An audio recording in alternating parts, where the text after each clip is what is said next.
Hello students, I hope आप सब बढ़िया होंगे और डिजिटली काफी नॉलेज गेन कर रहे होंगे। आज हमें स्टार्ट करनी है एक्सरसाइज नंबर 6.2 का क्वेश्चन नंबर 4। थर्ड क्वेश्चन तक हम ऑलरेडी अपने कंप्लीट वीडियोस बना चुके हैं। चलिए जी, बिना टाइम वेस्ट के स्टार्ट करते हैं। सबसे पहला स्टेप आई होप अब आपको पता चल गया होगा क्या होता है। गिवन लिखना होता है, ठीक है, क्योंकि पुरानी वीडियोज में भी हम लोग यही करते हुए आ रहे हैं। गिवन क्या है हमारे पास फोर्थ क्वेश्चन में, that is A B. Focus अच्छे से कर लेते हैं वीडियो को, पता नहीं इसका फोकस को क्या हो जाता है। A B parallel to C D, ठीक है, ये चीज गिवन है। दूसरा हमें गिवन है angle A P Q equal to 50 degree, ठीक है, इतना गिवन है। नेक्स्ट है हमारे पास एंगल पी आर डी,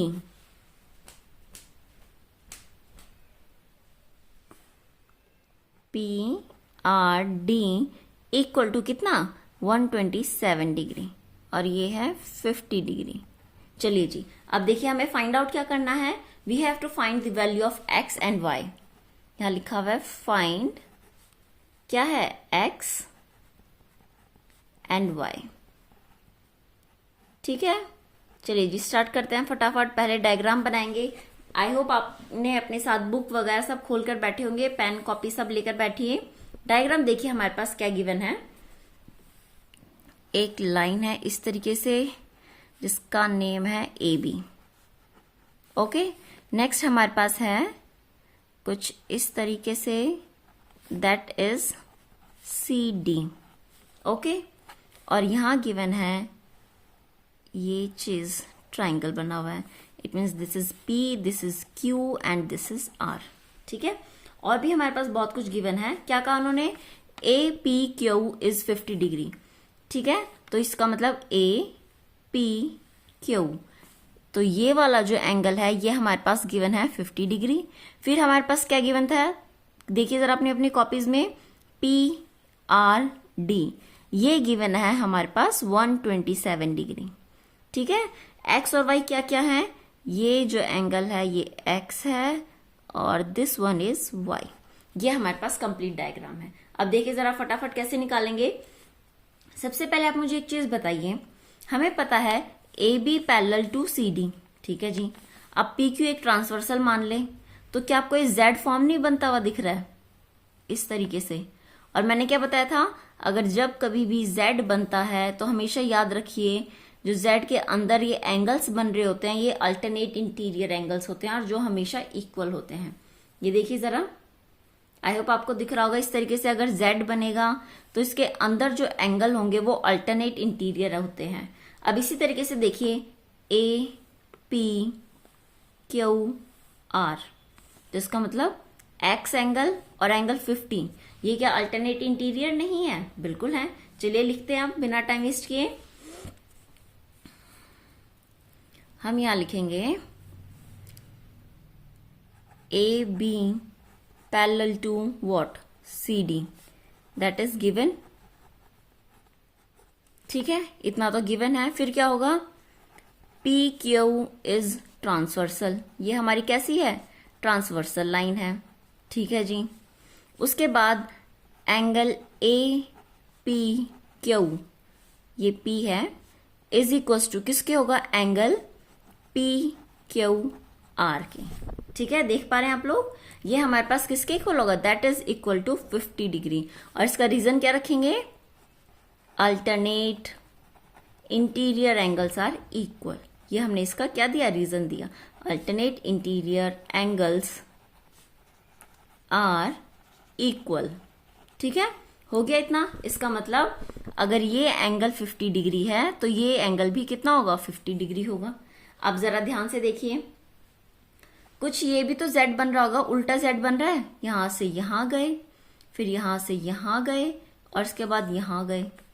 कुछ इस तरीके का z नहीं बन रहा है ये देखिए जरा आप डायग्राम में, यहां देखिए, पहले यहां से यहां गए, इट मीन्स ये d है और ये r है। डायग्राम को इसमें, इन क्वेश्चंस में एक्चुअली होता क्या, सिर्फ ऑब्जर्व करनी होती है चीजें। डायग्राम को अच्छे से ऑब्जर्व कीजिए। d से r गए, r से फिर हम कहाँ गए, दैट इज पॉइंट P पे गए, ठीक है जी, ये पॉइंट P है और यहां से A बन गया। तो क्या ये उल्टे z की तरह नहीं बन रहा है, इसका मतलब इन दोनों के बीच का जो एंगल होगा वो इन दोनों के इक्वल होगा। और आप बता सकते हैं ये कितना गिवन है, दैट इज 127 डिग्री। और ये क्या हो जाएगा हमारे पास APR। तो यहां देखिए डायग्राम में AP और R, इसका मतलब 50 प्लस y, ये कंप्लीट एंगल इस 127 डिग्री के इक्वल होगा। ठीक है, यही चीज अब हम लिखने जा रहे हैं। आगे क्या लिखेंगे, यहां लिखते हैं angle APR equal to angle PRD equal to 127 degree. Just because of same reason लिखेंगे, अल्टरनेट बार बार लिखिए, हर पेपर में हर पार्ट में प्रैक्टिस कीजिए ताकि आपको एकदम ये चीजें टिप्स पर हो जाएं। और पेपर में फिर बहुत स्टूडेंट्स बोलते हैं कि टाइम ही नहीं बचा, आता तो था। इससे क्या होगा, स्पीड आपकी तेज बनी रहेगी और ज्यादा सोचने की जरूरत नहीं पड़ेगी। ठीक है, हाथ अपने आप चलेंगे। अब देखिए जरा APR को हम क्या लिख सकते हैं, angle APQ plus angle QPR equal to कितना, 127 डिग्री। ठीक है, APQ कितना है, 50 डिग्री प्लस QPR ये कितना है, y equal to 127 degree. So y is equal to 127 plus का 50 है, इक्वल के उधर आकर माइनस का 50 हो जाएगा। ठीक है, अब इसमें से इसे माइनस कर दीजिए, दैट इज 7 और 7। ठीक है, तो y निकला 77, देयरफॉर x इक्वल टू कितना निकाला था हमने ऊपर, 50 डिग्री। ये यहां पर बिल्कुल सॉल्व हो गया। ठीक है, इसमें तो इतनी प्रॉब्लम नहीं आई है। अब जो हम नेक्स्ट क्वेश्चन करने जा रहे हैं वो बहुत इंपॉर्टेंट भी है और थोड़ा सा लेंदी और थोड़ा सा ट्रिकी है, क्योंकि उसमें हमें खुद कंस्ट्रक्शन करनी होती है। ठीक है, चलिए बिना टाइम वेस्ट के फटाफट ट्राई करते हैं उसे भी। देखिए जरा इस क्वेश्चन में हमसे कहा क्या है, सबसे पहले अगर आप देखेंगे तो डायग्राम हम बनाते हैं। ठीक है, क्योंकि हमसे कहा है कि एक PQ दो मिरर्स हैं, एक ये है that is P and that is Q। ठीक है, क्या कहा इन्होंने, मिरर है, तो मिरर को हम कुछ इस तरीके से बनाते हैं। ठीक है, पीछे की साइड क्या कर दिया, पॉलिश कर दिया, वरना तो नॉर्मल कांच ही होगा अगर पॉलिश नहीं होगा तो। ठीक है, दूसरा इन्होंने कहा एक PQ है और एक RS है। ठीक है जी, बना दिया। और ये दोनों मिरर किस तरीके से एक दूसरे के पैरेलली रखे गए हैं। ठीक है, साथ के साथ हम क्या लिखते चलेंगे, गिवन क्या है हमें, गिवन क्या है, गिवन लिखेंगे कि PQ पैरेलल टू RS और यहाँ PQ, RS आर मिरर। ये क्या है, मिरर है, क्योंकि एक मिरर की भी प्रॉपर्टी लगेगी इस क्वेश्चन में। ठीक है, तो ध्यान से देखिएगा जरा, यहाँ ये चीजें हैं हमारे पास। अब देखिए इन्होंने क्या कहा, एक इंसिडेंट रे आई, कहां से, ठीक है यहां से आ गई मान लीजिए। ठीक है, फिर इन्होंने कहा कि ये आई हमारे पास A यहां से इस तरीके से, और ये मिरर पर यहां B पॉइंट पर डली। ओके, अब ये B से वहां से रिफ्लेक्ट होकर कहां गई, पॉइंट C पर आई। ठीक है जी, ये पॉइंट क्या बना, C पॉइंट बन गया। इन्होंने कहा ये फिर से क्या हुई, रिफ्लेक्ट हुई। इट मीन्स कैसे गई, कुछ इस तरीके से गई, यहां से यहां आई, फिर यहां से यहां चलेगी D पॉइंट बनाते हुए। ठीक है, और हमें क्या फाइंड आउट करना है, हमें प्रूफ करना है। इस बार हमें क्वेश्चन प्रूफ का है, फाइंड नहीं करना है। टू प्रूफ में क्या लिखेंगे कि AB पैरेलल टू CD, हमें ये चीज प्रूफ करनी है। सबसे पहले देखिए क्या करते हैं, स्टार्ट करते हैं इसे।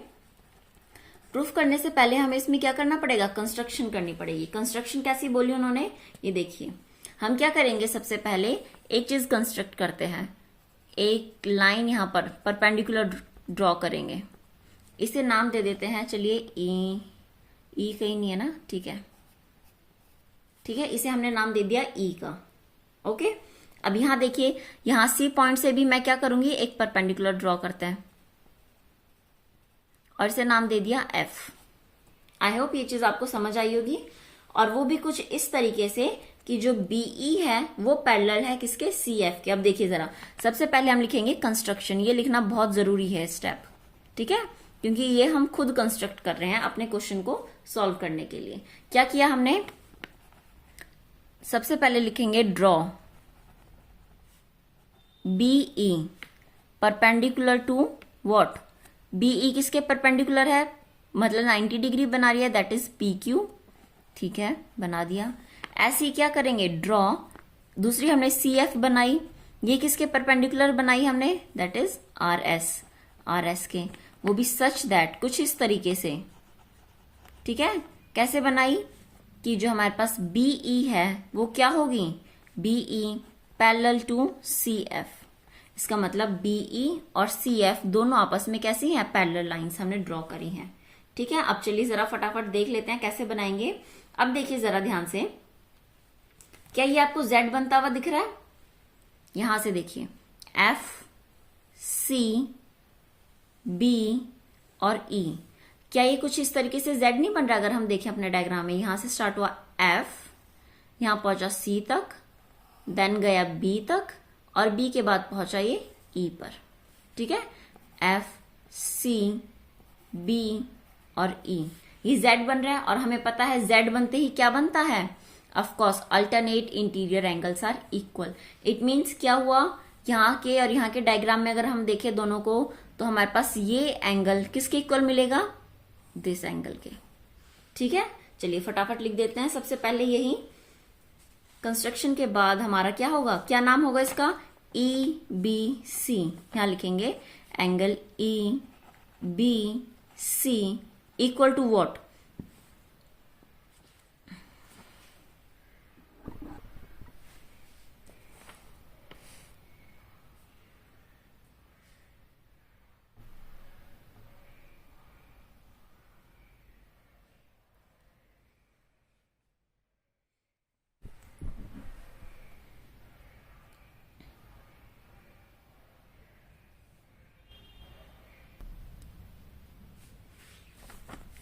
किसके इक्वल होगा, ई बी सी हमारा ये हो जाएगा इसके इक्वल, इसका मतलब एंगल एफ सी बी, वो भी क्या रीजन लिखेंगे, हाँ यहां हम रीजन लिखेंगे that is alternate interior angles are equal, ठीक है। ये हमने इसका रीजन बता दिया। चलिए जी अब आगे देखते हैं। अब एक चीज बताते हैं आपको, जैसे हमारे पास क्या होता है, angle I equal to angle R. अब आप सोचेंगे कि ये क्या होता है, एंगल आई होता है इंसिडेंट एंगल, ठीक है, और एंगल आर कैसा होता है, रिफ्लेक्टेड एंगल। ये कैसे बनता है, यहां देखिए जरा, ये जो रे हमारे पास मिरर पर इंसिडेंट हो रही है, मतलब गिर रही है, फॉल हो रही है, इस एंगल को हम बोलते हैं एंगल आई, ठीक है। और फॉल होने के बाद जब ये वापस बाउंस बैक हो रही है, इसका मतलब ये जो रिफ्लेक्ट हो रही है, इसे बोलते हैं एंगल आर, ठीक है। अब देखिए जरा इस पॉइंट के लिए इंसिडेंट कौन सी होगी, जो इसके पास आ रही है, ये एरो देख रहे हैं ना आप, ये जो लाइन इसके पास आ रही है ये इंसिडेंट का काम करती है, और जो इस पॉइंट से जा रही होती है, देखिए एरो जाने का है, तो ये रिफ्लेक्टेड का काम करती है। और ये हमेशा जो मिरर का लॉ कहता है, लॉ ऑफ रिफ्लेक्शन, कि ये दोनों एंगल हमेशा इक्वल होते हैं, angle I equal to angle R, ठीक है। आई होप ये आपको समझ में आएगा। अब इसे हम यहाँ नीचे लिखते हैं फटाफट। ये देखिए जरा, साथ के साथ आपने डायग्राम भी बनाया होगा, इसलिए मुझे बार बार ऊपर नीचे करना पड़ रहा है, आप अपनी कॉपी में देख सकते हैं। इसे हम क्या लिखेंगे, लॉज ऑफ रिफ्लेक्शन, ठीक है।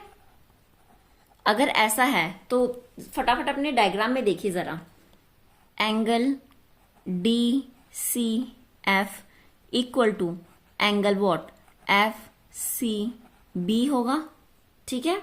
इसी तरीके से बना हुआ है, यहां देखिए जरा, आई होप आप अपने कॉपी में भी देख रहे होंगे डायग्राम।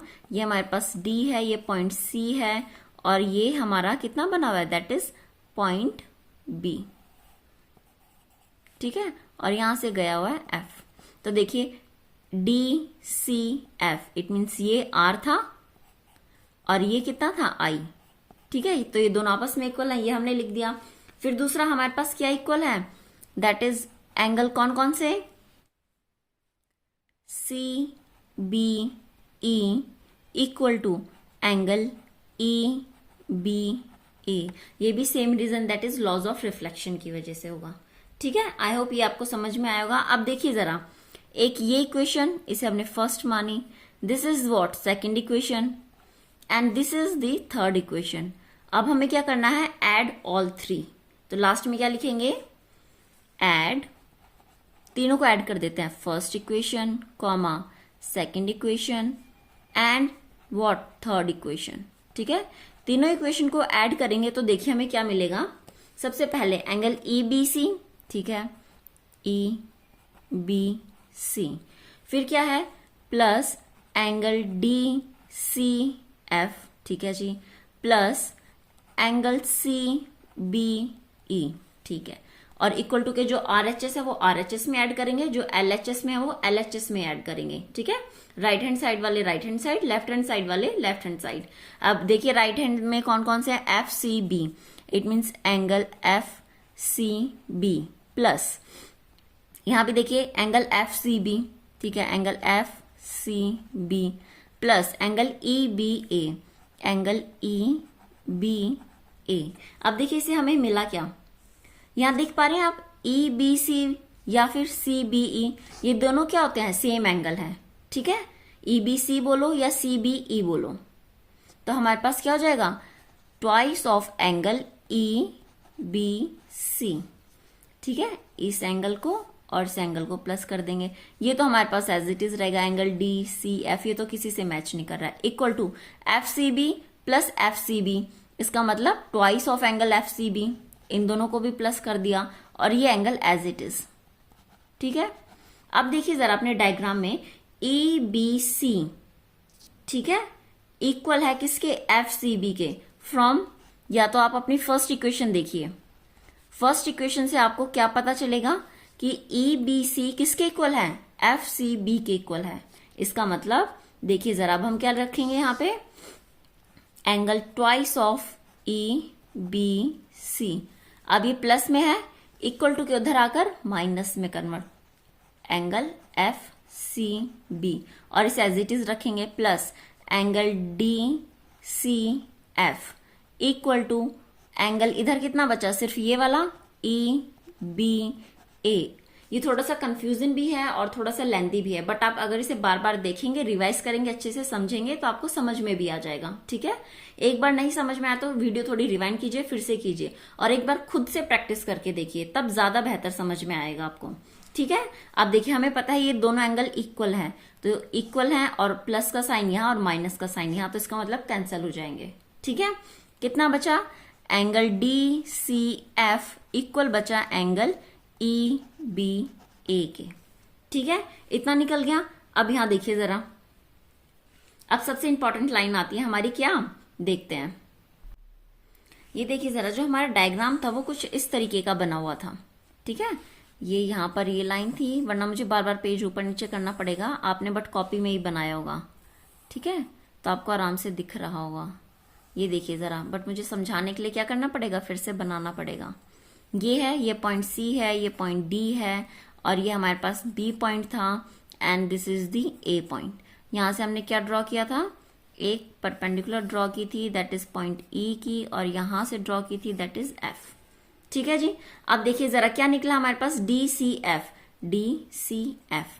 ये वाला एंगल किसके इक्वल, EBA,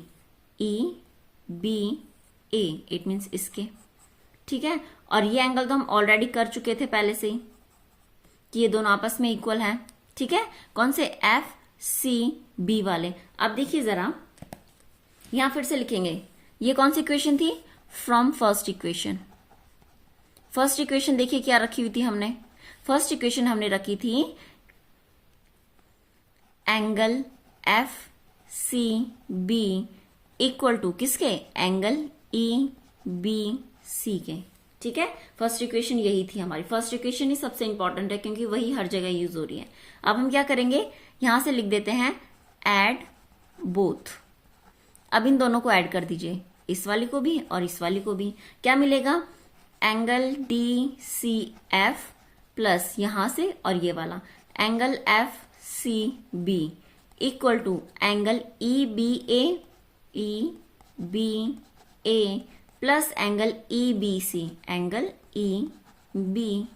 अब देखिए जरा DCF कहाँ है, ये रहा, DCF में क्या प्लस किया, FCB,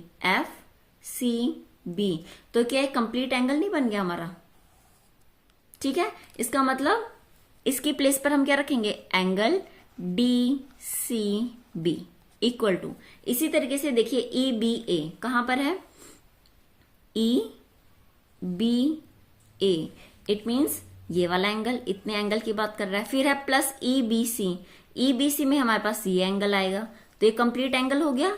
तो हम यहां लिखेंगे एंगल ए बी सी। अब देखिए जरा, ये एंगल इस एंगल के इक्वल है। क्या ये एंगल आपको अल्टरनेट इंटीरियर एंगल्स नहीं दिख रहे हैं? ये देखिए, यहां से ये गया, ये चीज, और उसके बाद ये चीज z बन रहा है। इसी तरीके से देखिए, तो हमारे पास क्या होता है, ये एंगल इसके इक्वल हमने प्रूफ कर दिया। और ये कब होगा? जब ये वाली लाइन इस लाइन के पैरेलल होगी। ठीक है, तो ये बस लास्ट में एक लाइन लिखनी है हमें कि ये दोनों इक्वल हो गए। दीज आर, क्या हो गया, अल्टरनेट एंगल्स, देयरफॉर यहां लिखता है विच आर इक्वल। ठीक है, एक बार मैं अभी आपको, वैसे बहुत काफी लेंदी लग रहा होगा, बट अभी मैं लास्ट में कंक्लूजन बताती हूं आपको। Which are equal therefore A B parallel to C D, ये हमारा सोल्यूशन हो गया। ठीक है, अब देखिए कंक्लूजन देखिए, क्योंकि समझाने में लिखने में तो काफी लेंदी हो जाता है, बट हमने किया क्या है सारा, एक बार फिर से रिवाइज करके देखते हैं। ये हमारे पास डायग्राम गिवन था।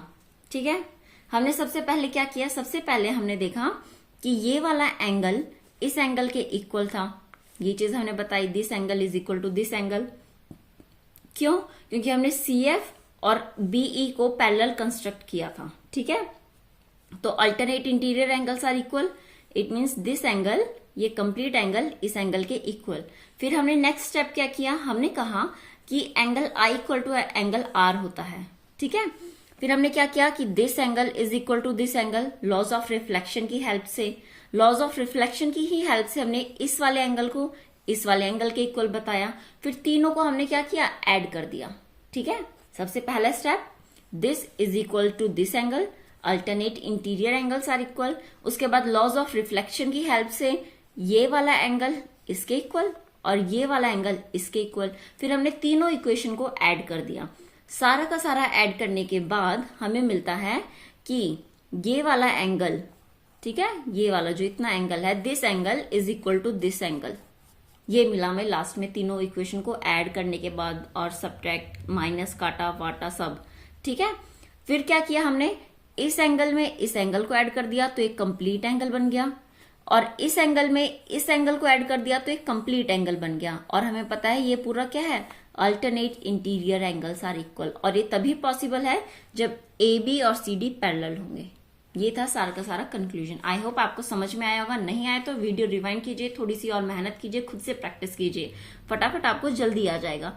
चलिए जी, अब हम नेक्स्ट स्टार्ट करेंगे अपना चैप्टर नंबर 7 अपनी नेक्स्ट वीडियो में। और ये वीडियो अगर पसंद आई हो तो लाइक शेयर करना मत भूलिएगा। Thank you.